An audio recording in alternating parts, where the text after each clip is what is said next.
Sul palco solo esodati e rappresentanti del mondo delle categorie. La prima grande manifestazione leghista a Roma, con una fitta rappresentanza dal Veneto, vuole dare spazio a chi vive in prima persona le difficoltà di questo periodo. Unici politici a prendere la parola il segretario Matteo Salvini e il presidente del Veneto Luca Zaia.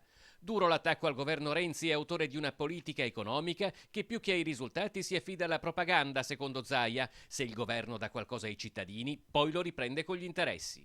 Sono stati dati gli 80 euro, ma dall'altro è comparsa una nuova tassa che si chiama Tasi ed è aumentata anche l'IVA.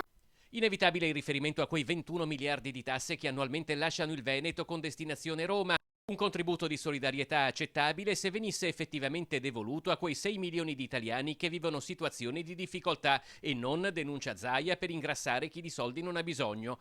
Altro capitolo è dedicato all'immigrazione e ai profughi. In Veneto, spiega Zaia, gli immigrati rappresentano una risorsa, sono l'11% della popolazione e producono il 5% del PIL, ma ora di posto non ce n'è più.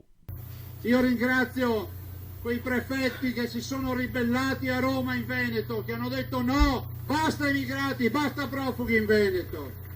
Zaia è poi passato all'allarme criminalità. Salvini ha indossato sul palco la maglietta "Io sto con Stacchio". Il Veneto chiede soluzioni decise sul versante sicurezza e prende la vicenda del benzinaio di Nanto come paradigmatica della situazione italiana. Per chi non l'avesse ancora capito, noi stiamo dalla parte di chi comunque difende la sua gente, difende la sua famiglia, perché il signor Stacchio è un cittadino che ha difeso durante una rapina una commessa e oggi è l'unico vero imputato di quella rapina.